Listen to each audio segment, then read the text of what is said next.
It's like sitting in your sunroom with a cup of tea when the rain gently falling. Very nice, thank you. Okay, this is not what I really look like.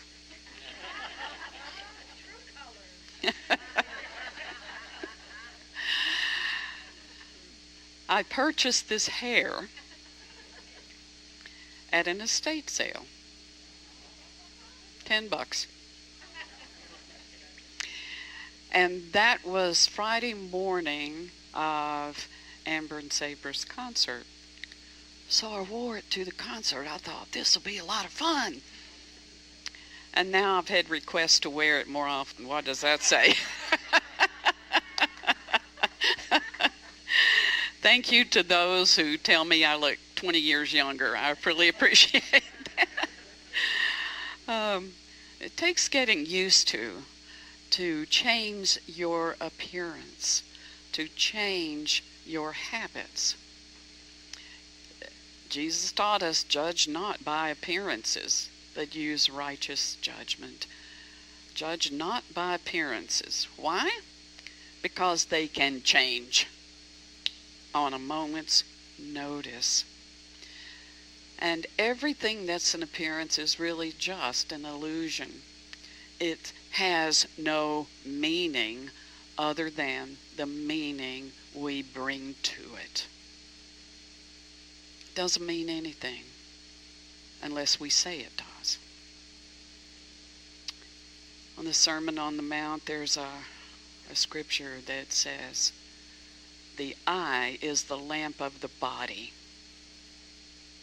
And if your eye be single, your whole body will be filled with light. But if your eye is not single, then your whole body will be in darkness, and great is that darkness. Now, for those people who take the Bible literally, I have a hard time with that. I can't see where a cyclops is a thing to be desired. So we know that he is speaking metaphysically. He is speaking about a principle in consciousness. If your eye be single, so what is your eye focused on? Think of the eye, all you eye of the eye students. What is your eye focused on? The one presence and the one power. Now, we as human beings can take that power and do all kinds of crazy stuff. And we do. And we do. We can even be mean sometimes. If we keep our self focused on our spiritual principles, no matter what, we can weather anything. There's another scripture that says, King James Version again, thou wilt keep him in perfect peace, whose mind is stayed on thee. I remember that when I get upset and I have to reel myself in. I like my human experience, I really do. And I have to accept all of it, the good, the bad, and the ugly. And I can be ugly. I'm a human being. I can have opinions. I can make judgments. I know not to do that. But I also practice self-awareness. And when I find myself being human in that regard, I have to tell myself, sit down, shut up, and listen up. You've heard me say that before. Sit down. Stop what you're doing. Be still. And bring yourself round right. It's a simple thing. Bring yourself round right. And let it go. So, Amber and I were talking last Sunday, and I said, next Sunday I think I'll talk about beauty. And she goes, okay. So all week long I'm going beauty, beauty, beauty, beauty, beauty. What is beauty? And why is it important? So I've got a lot of beauty quotes and stuff I'll share with you later, probably at the addendum part. But beauty is very important to me. And I'm not talking about the way that I look. I'm talking about surrounding myself with beauty, recognizing beauty.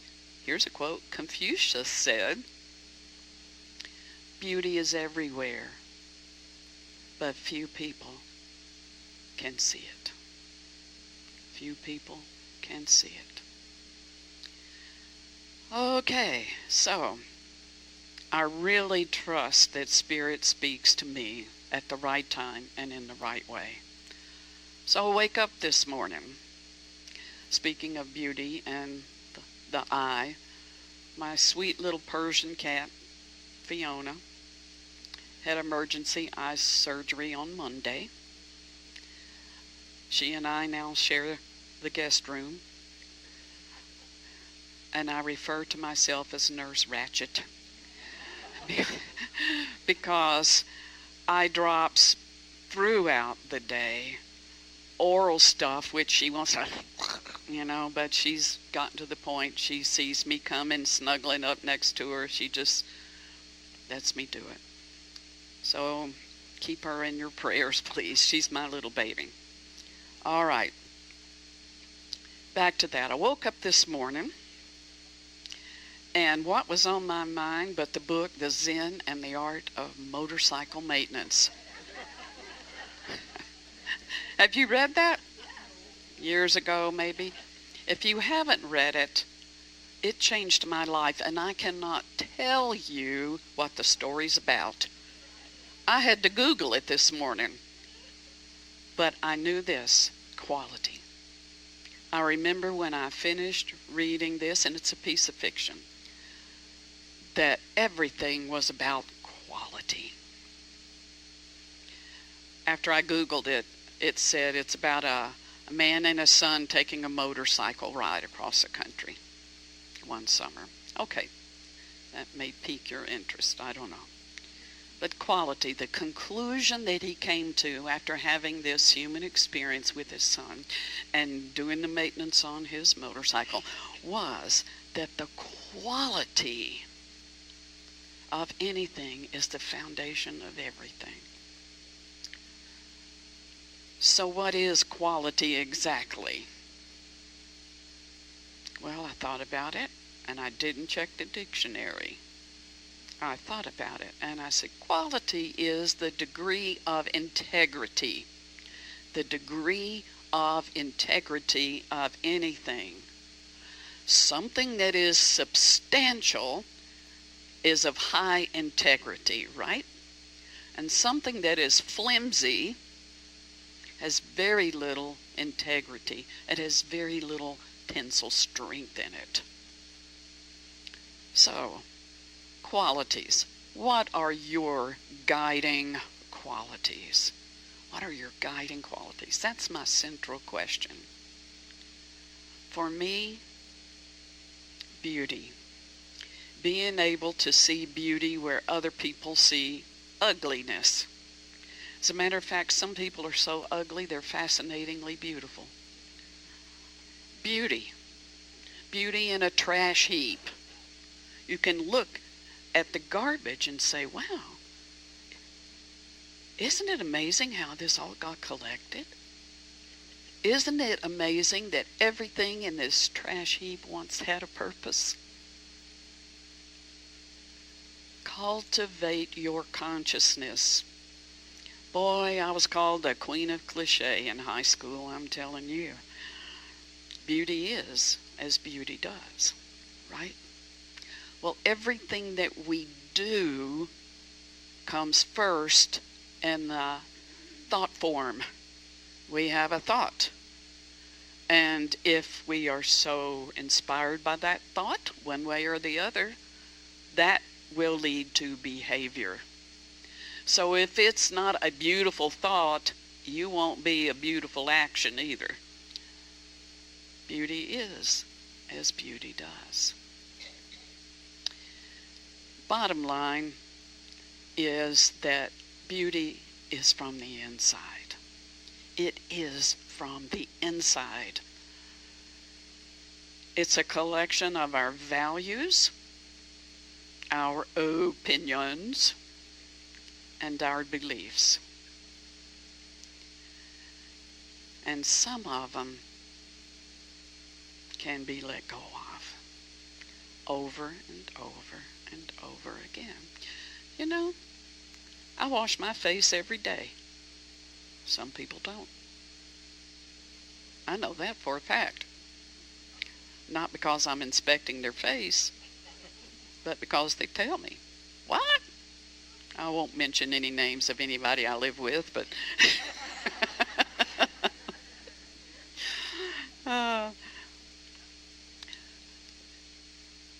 different strokes for different folks, right?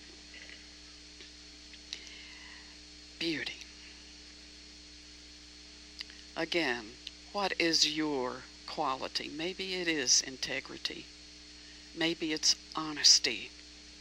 Like, no matter what today brings, I will be honest.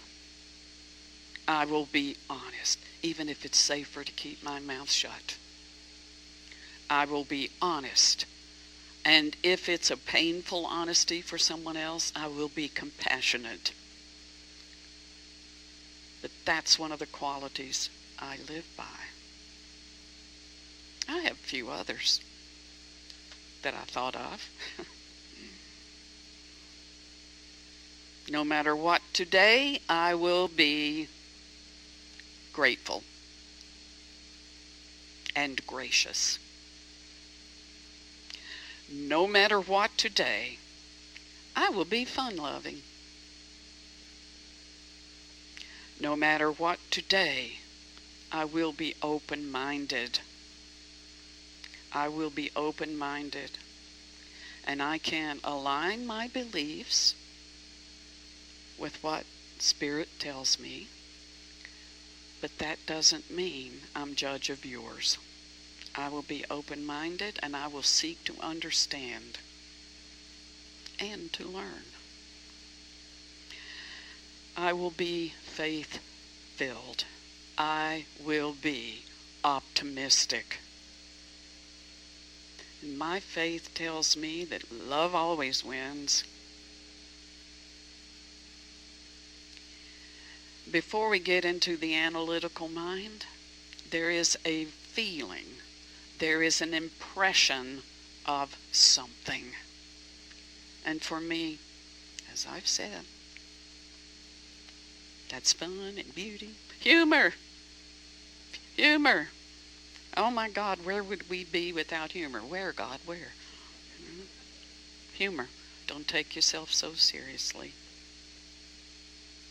And there is nothing we can ever do that will separate us from the love of the divine presence. Nothing. So if we make mistakes, we make mistakes. Isn't that interesting? Here's something.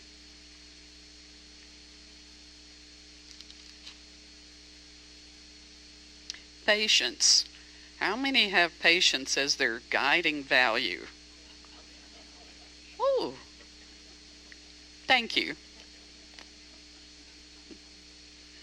When you want to hurry something, that means you no longer care about it and want to get on to something else. How's that for your present moment consciousness? When you hurry something.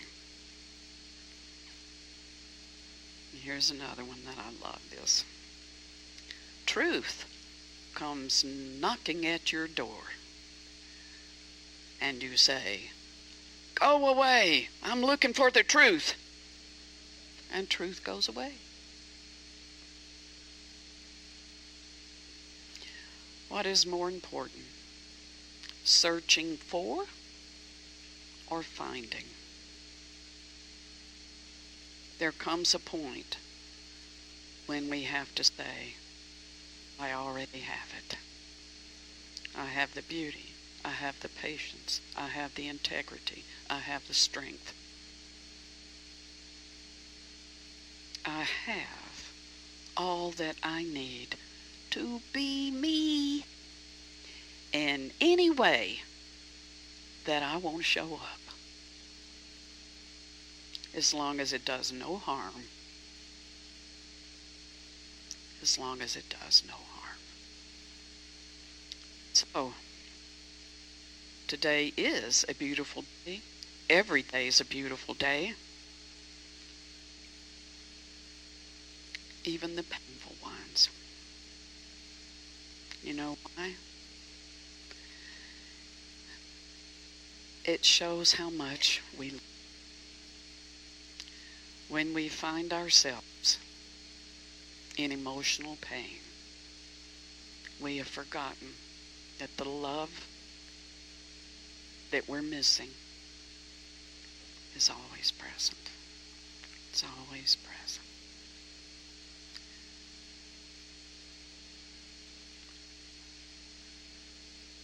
When my aunt died a long time ago, I did her memorial service. I was a fresh young minister. And I had a scripture that was my personal one. And it was, "The joy of the Lord shall be your strength." And in the midst of grieving for her loss, there was such tremendous joy